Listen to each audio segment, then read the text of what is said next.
You awake? Yes. Okay, I didn't mean to stay this long. I'm glad you did. You know, as much as I do like having Spinelli around, it's really, really nice having you to myself.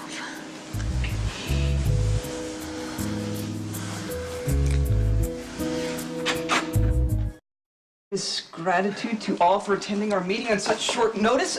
The Jacko and his bride are thrilled that you're going to be part of this process. I'm so sorry to interrupt, but we would all love to help plan the wedding, but shouldn't we pick a place first? Oh, well, so far the search for an appropriate venue has proved fruitless. Yeah, it's a difficult decision. Figuring out where to get married makes it all very real.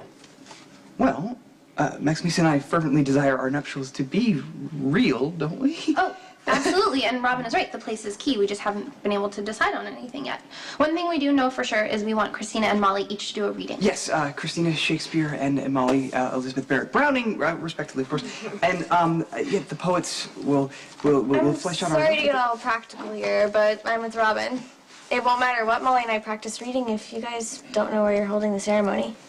Okay, how about we all try to think of one beautiful place that maybe Spinelli and Maxie haven't considered yet.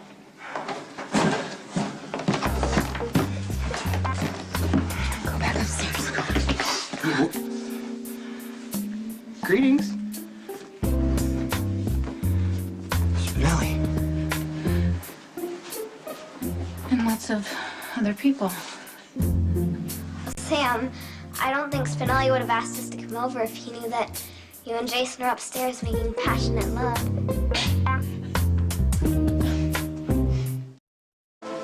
Molly, what Jason and I were doing upstairs is private.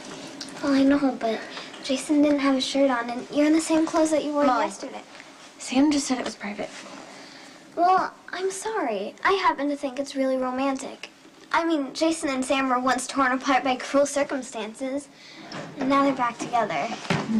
Okay, sorry, I'm gonna have to ask everyone to leave, please. Well, that's just rude. Okay, if I could entreat my bride. I mean, Spinelli lives here too. He has every right to invite as many people over as he wants to help plan the most important day of our lives. That's okay, Jason. We're just leaving. Were we? Oh, yes, we have patients at the hospital. No, we don't. We were. Yes, we do. Just, sorry. Ignore him. Okay, I do. okay. Well, we shall alert you as soon as we find a place to hold the ceremony. Okay, we should go Thanks. too. I've got to practice our poetry readings just in case they actually find a place to hold the wedding. Okay, but first, I need to speak to Jason. Privately. Sit down.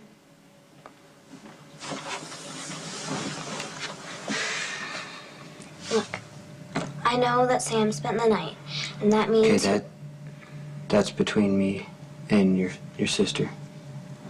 You're right. But sisters are supposed to look out for each other. And there are three of us. Sam, Christina, and me. It's just like Anne, Charlotte, and Emily Bronte. Well, except we're not writers. Now, I know that Sam is brave and tough, and she went all over the world in her boat. But you broke her heart. That's also between me and your sister. Actually, it's not. Sam is a wonderful person. Yeah, I know she is. Then you know it's important to treat her with chivalry and honor. What? Jason, you have to promise you respect Sam. I mean, you can't just bail the first time there's a problem. That's not how the hero treats his true love. And you do love Sam, right? I care about Sam. And I do respect her.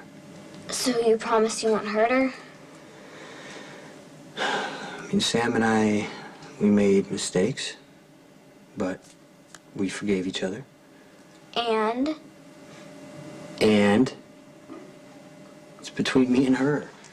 I'm not finished with you yet.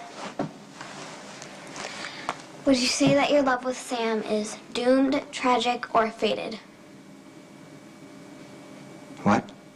Love stories have all kinds of heroes. And I think you're probably the tragic kind.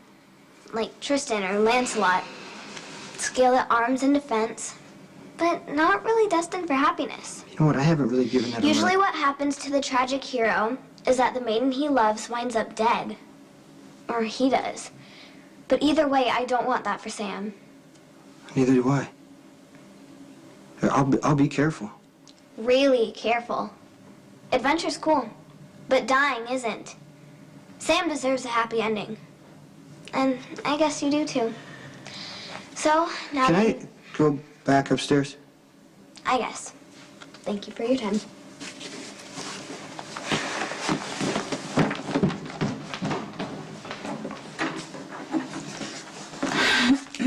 What? What? You're coming with me, Emily. Let's go. Molly, I know you mean well, but it is not cool to butt into our private lives. But it's cool to eavesdrop? Come on, you know what I mean. I'm just saying that, you know, what's going on between me and Jason is between he and I. I don't need you to tell him how to treat me. Why not? It's embarrassing. Sam, I only talk to Jason because I want you to be happy. Well, I appreciate that, Molly. I guess maybe I was trying too hard to help. You know, kind of like Jane Austen's Emma. But your heart was broken when you and Jason split up, and now you're back together, and I don't want Jason to wreck it. He won't. Oh, but he did before. No, I'm not really. Well, we both made mistakes. It's just like Romeo and Juliet. Their love was ruined by misunderstandings. Okay. Listen, Molly, you can't compare what Jason and I have to some story in one of your books because it's just a little bit more complicated than that. But so was Romeo and Juliet. I mean, that play was one of Shakespeare's tragedies, Sam. I appreciate you trying to make things better, but you can't. Jason and I, we are gonna have to figure this one out for ourselves. No, I want a full report on the Jakarta attack yesterday, okay? With all due respect, would Stoker please suspend his business tete-a-tete and focus on the looming marital event? Bernie, just put a rush on that right now. Thanks. Okay, now, first of all, what happened this morning does not happen again. You can have people over, but ask me first. There were 100 people in here. Okay, the jackal was duly chastened. Thank you. Yeah, I'm sure Maxie put you... No, I take full responsibility. Okay. I gotta go. No. With the wedding day so precipitously close, I cannot budge until my mentor and best man offers some much-needed moral support. First, I took exception to the seeming eternity between the day when Mista agreed to marry me and our actual wedding day, but now the nuptials seem to have taken on a veritable life of their own and threaten to overwhelm the meaning of our intentions. Hold on, I'm not exactly sure what you want from me. Words of reassurance? A caution to stay afloat on the tidal wave of marital trappings? I don't know. Tell me to focus on my vows, which will be a reflection of my commitment and undying love to Maximista. See, you just answered your own question. Maybe I just felt the need to converse with my dearest friend, you know? Fellowship, understanding, all that. You know I hope this works out the way you want it to. Is that a circuitous way of saying that you doubt Maximista and my love? No, I know that you love Maxie. And Maxie seems to love you. That's a less than ringing endorsement. Do you think I'm making a grievous mistake? All right, I got your message. Did you remember something else? Yeah, I had this flash of Jack saying something like, my mom could never know about something. Oh, that's pretty ambiguous. Well, he also said that if she found out, he'd lose her forever. And he was talking about Jerry. He said something that he should have known better than to have trusted him. Okay, well, maybe Jerry was involved somehow, and he just sort of said something to Jax about it. Or maybe Jax was in on the shooting. Michael, come on. I don't know about that. That seems like impossible. I wasn't the target. My dad was. Yeah, I know. And I know Jax and your dad don't get along, but it's really, really hard to believe. That I got shot because Jax was trying to get rid of my dad? You do realize that this is a huge Yeah, accusation. but that's why I need you to help me find out the truth. If I'm right, I need to tell my mom about Jax.